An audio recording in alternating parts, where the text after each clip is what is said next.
Hadis ke-8. An Ibnu Abbas radhiyallahu anhu qala sami'tu Rasulullah sallallahu alaihi wasallam yaqul laisal mu'minu billadhi yashba'u wa jaruhu ja'i'un ila jambih. Ibnu Abbas radhiyallahu anhu berkata, saya mendengar Rasulullah SAW bersabda, bukanlah orang yang beriman yang ia sendiri kenyang sedangkan tetangga di sebelahnya kelaparan. Hadis riwayat Baihaqi dalam kitab Mishkat.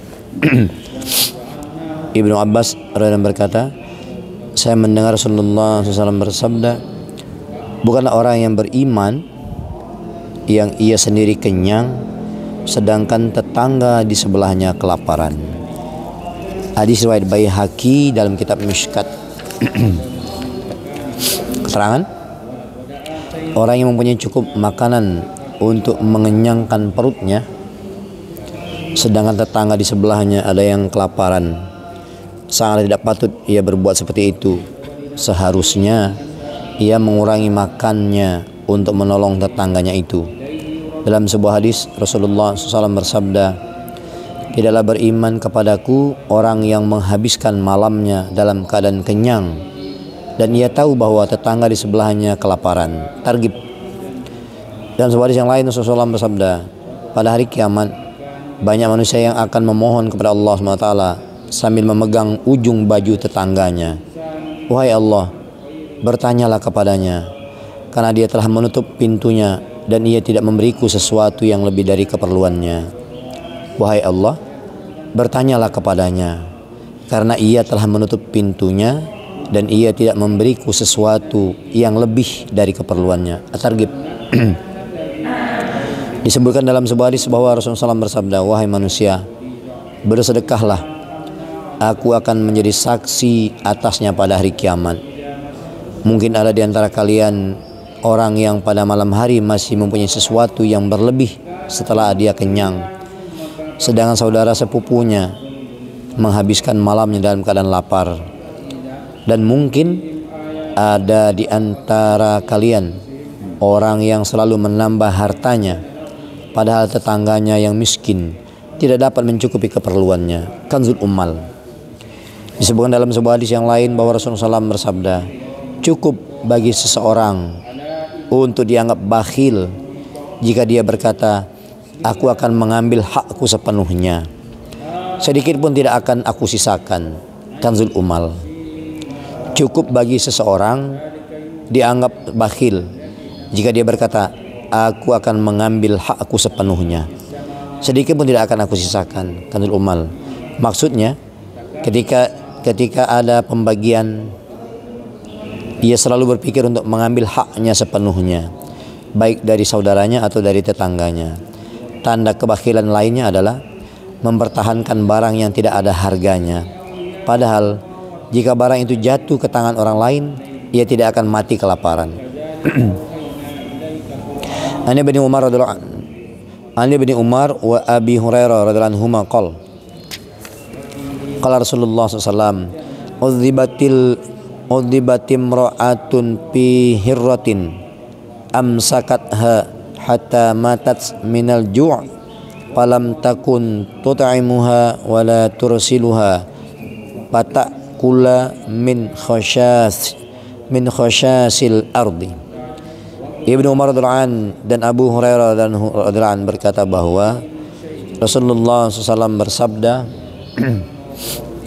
seorang wanita diazab karena dia telah menahan seekor kucing hingga mati kelaparan. Ia tidak memberi makan kucing itu dan tidak melepaskannya agar dia dapat makan binatang lainnya. Ibnu Umar berkata, Ibnu Umar dan Abu Hurairah radhiyallahu berkata bahwa Rasulullah SAW bersabda, seorang wanita diazab karena telah menahan seekor kucing hingga mati kelaparan. Ia tidak memberi makan kucing itu dan tidak melepaskannya agar dia dapat mencari makan binatang lainnya. Keterangan, tanggung jawab orang yang memelihara binatang sangatlah berat, Karena binatang-binatang itu tidak bisa berbicara untuk mengutarakan keinginannya. Dengan demikian, mengawasi makanan dan minumannya sangatlah penting. Orang yang berbuat bakhil terhadap binatang berarti menyiapkan dirinya untuk diazab.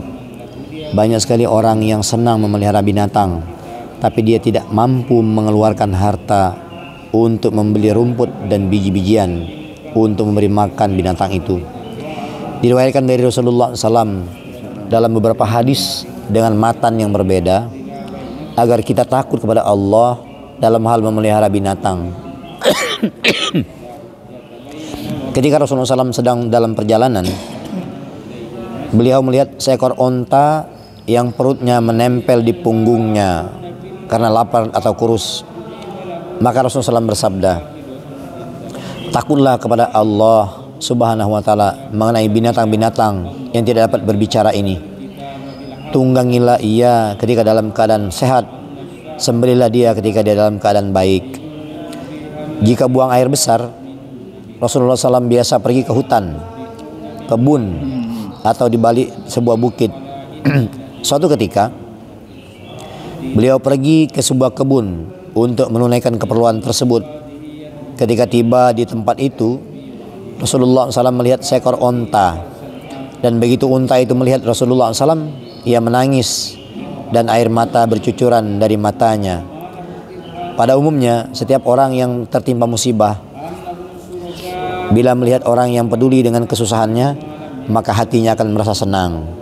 Lalu Rasulullah SAW mendatangi unta tersebut dan memegang daun telinga unta itu dengan tangan beliau, sehingga unta itu diam. Rasulullah SAW bersabda, siapakah pemilik onta ini? Maka datanglah seorang sahabat Ansor dan berkata, saya ya Rasulullah. Rasulullah SAW bersabda, apakah kamu tidak takut kepada Allah yang telah menjadikanmu sebagai pemilik onta ini? Onta ini mengadukan dirimu karena kamu membiarkannya kelaparan dan terlalu banyak mempekerjakannya. Dalam sebuah hadis yang lain disebutkan, suatu ketika Rasulullah SAW melihat seekor keledai yang mukanya telah dicap. Rasulullah SAW bersabda, sampai sekarang kalian belum tahu bahwa aku melaknat orang yang mengecap muka binatang atau memukul mukanya. Riwayat ini telah disebutkan dalam kitab Sunan Abu Daud.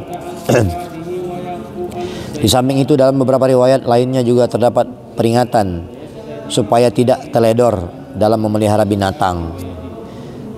Jika terhadap binatang saja seperti itu, apalagi terhadap manusia sebagai asyraful makhluqat, makhluk yang sangat mulia, makhluk termulia, tentunya harus lebih diperhatikan. Rasulullah SAW bersabda, cukuplah menjadi penyebab dosa bagi seseorang karena menyia-nyiakan orang-orang yang cukuplah menjadi penyebab dosa bagi seseorang karena menyia-nyiakan orang-orang yang nafkahnya menjadi tanggungannya. Karena itu, bila seseorang memelihara binatang untuk keperluannya, maka berbuat bakhil terhadap binatang itu karena ia menganggap bahwa tak seorang pun yang mengetahui perbuatannya terhadap binatang tersebut, maka itu merupakan kezaliman yang besar terhadap dirinya. Zat yang Maha mengetahui tentu akan mengetahui semua perbuatannya, dan malaikat yang bertugas mencatat perbuatan manusia tentu akan mencatat perbuatannya.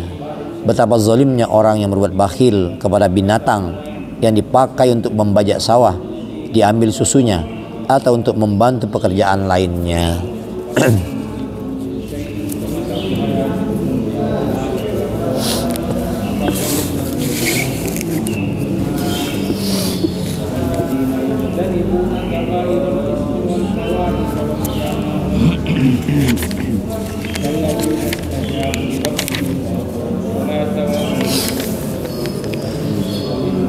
Keutamaan kalimat thayyibah. Dari Ibnu Umar radhiyallahu anhu berkata bahwa Rasulullah SAW bersabda, tidak ada bagi ahli la ilaha illallah kegelapan dalam kubur mereka, tidak pula kelaparan di padang mahsyar, seakan-akan aku melihat para ahli la ilaha illallah sedang bangun dari kuburnya masing-masing dengan mengibaskan debu dari kepala-kepala mereka, lalu berkata, segala puji bagi Allah yang telah menjauhkan kami dari kesedihan. Dalam ayat lain disebutkan bahwa ahli la ilaha illallah tidak akan mengalami kegelapan ketika mati ataupun ketika di dalam kubur. Hadis riwayat Tabrani dan Baihaqi. Dari Ibnu Umar radhiyallahu anhu berkata bahwa Rasulullah SAW bersabda, tidak ada bagi ahli la ilaha illallah kegelapan di dalam kubur mereka, tidak pula kegelapan di padang mahsyar. Seakan-akan aku melihat para ahli la ilaha illallah sedang bangun dari kuburnya masing-masing dengan mengibaskan debu dari kepala-kepala mereka, lalu berkata, segala puji bagi Allah yang telah menjauhkan kami dari kesedihan. Dan riwayat lain disebutkan bahwa ahli la ilaha illallah tidak akan mengalami kegelapan ketika mati ataupun ketika di dalam kubur. Tabrani dan Baihaqi. Ibnu Abbas radhiyallahu anhu berkata bahwa suatu ketika Jibril alaihissalam datang menghadap Rasulullah SAW ketika beliau dalam keadaan sedih. Jibril alaihissalam berkata, Allah subhanahu wa ta'ala mengirim salam kepadamu dan bertanya, mengapa engkau bersedih? Walaupun sesungguhnya Allah SWT mengetahui segala isi hati manusia, tetapi pertanyaan ini dikemukakan semata-mata untuk memberikan kehormatan dan kemuliaan. Rasulullah SAW bersabda, wahai Jibril, aku bersedih karena menyaksikan keadaan umatku, bagaimana nasib mereka pada hari kiamat nanti. Jibril alaihissalam bertanya, umatmu yang kafir atau yang muslim? Rasulullah menjawab, aku khawatir mengenai keadaan kaum muslimin. Kemudian malaikat Jibril alaihissalam berangkat bersama Rasulullah SAW pergi ke pemakaman kabilah Bani Salamah. Malaikat Jibril memukul satu kuburan dengan sayapnya lalu berkata, bangunlah kamu dengan izin Allah. Maka keluarlah seseorang yang berwajah tampan dari dalam kubur itu sambil berkata, la ilaha illallah Muhammadur Rasulullah, alhamdulillahirabbil alamin. Kemudian malaikat berkata kepadanya, kembalilah ke tempatmu. Maka ia pun kembali. Kemudian Jibril memukul kuburan yang lain dengan sayapnya lalu berkata, bangkitlah dengan izin Allah. Maka keluarlah seorang manusia dengan wajah yang hitam dan berwarna kuning, dengan wajah yang hitam dan bermata kuning, lalu berkata, alangkah sedihnya aku, alangkah malunya aku. Kemudian Jibril berkata kepadanya, pulanglah ke tempatmu. Setelah itu malaikat Jibril berkata kepada Rasulullah SAW, seseorang akan dibangkitkan menurut keadaan matinya. Ahli la ilaha illallah dalam hadis di atas maksudnya adalah orang yang mempunyai kontak batin dan hubungan khusus dengan kalimat itu dan senantiasa menyibukkan lidahnya dengan mengucapkannya. Seperti dikatakan tukang susu, tukang sandal, tukang permata. Mereka dikatakan demikian karena hubungan mereka dengan pekerjaan menjual atau menyimpan benda-benda itu. Jadi jelaslah, orang yang disebut dengan ahli la ilaha illallah itu adalah karena adanya hubungan khusus dengannya. Menurut Al-Quran dalam surat Al-Fatir ayat 32, umat ini dibagi ke dalam 3 bagian. Salah satu darinya adalah asabikul khairat. Dalam sebuah hadis diterangkan bahwa mereka itulah yang akan memasuki surga tanpa hisab. Dalam sebuah hadis yang lain diterangkan, barang siapa mengucapkan la ilaha illallah sebanyak 100 kali, maka dia akan dibangkitkan oleh Allah Subhanahu wa taala dalam keadaan wajahnya bercahaya terang benderang seperti bulan purnama. Abu Darda berkata, orang yang lidahnya dibasahi dengan zikrullah, maka dia akan masuk surga sambil tersenyum.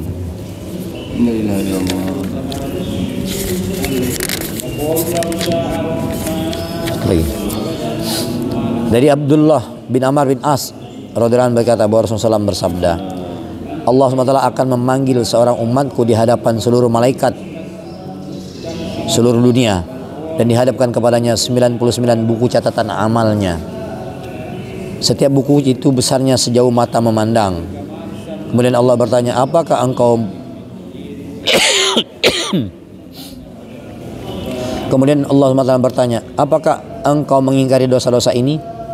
Atau para pencatat telah berbuat zalim kepadamu? Dia menjawab, tidak wahai Rabbku. Allah Subhanahu wa taala berfirman, apakah kamu mempunyai uzur? Dia berkata, tidak wahai Rabbku. Lalu Allah Subhanahu wa taala berfirman, baiklah, sesungguhnya di sisi kami kamu memiliki kebaikan dan sesungguhnya tidak ada kezaliman kepada dirimu pada hari ini. Kemudian disodorkan kepadanya secari kertas yang bertuliskan, asyhadu an la ilaha illallah wa asyhadu anna Muhammadan abduhu wa rasuluh. Kemudian Allah berfirman kepadanya, pergi dan timbanglah secari kertas ini. Ia berkata, wahai Rabbku, apakah nilainya secari kertas ini di samping amal-amal lainnya? Allah Subhanahu wa taala berfirman, pada hari ini kamu tidak akan dizolimi. Kemudian seluruh catatan amalnya tadi diletakkan di sebelah timbangan dan secari kertas itu di sisi timbangan yang lainnya. Ternyata yang lebih berat adalah timbangan yang berisi secari kertas tersebut, maka tidak ada sesuatu selain Allah yang dapat menandinginya. Tirmizi. Ini adalah berkat keikhlasan.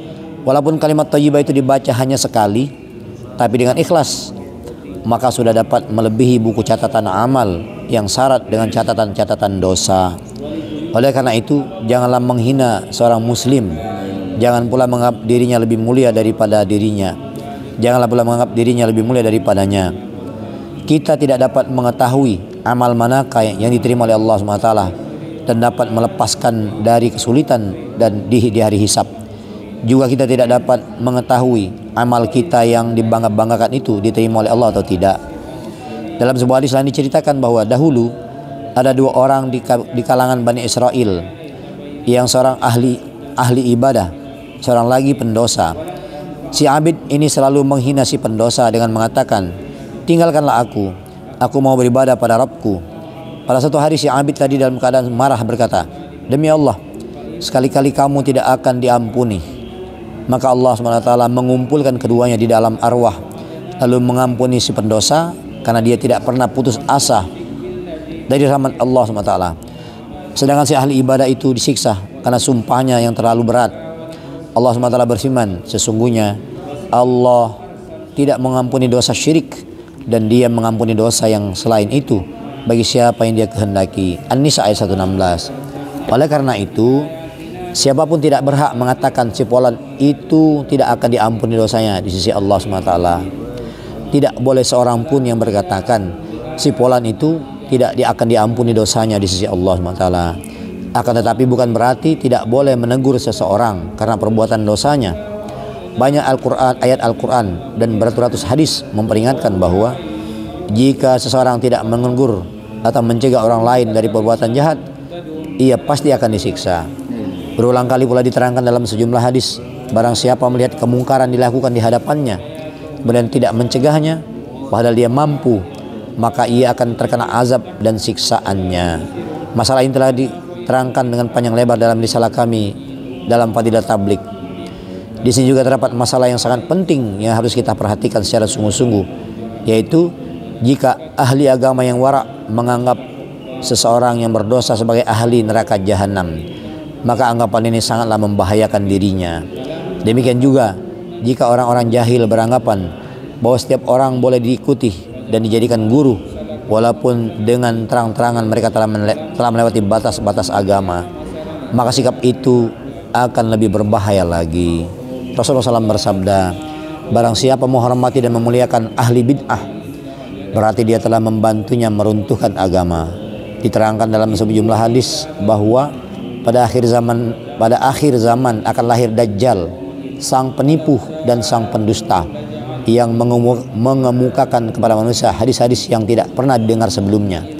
Maka waspadalah terhadapnya.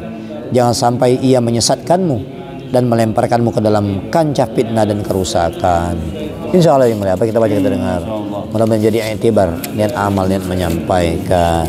Subhanakallahumma wa bihamdika asyhadu an la ilaha illa anta astaghfiruka wa atubu ilaik. Wassalamualaikum warahmatullahi wabarakatuh.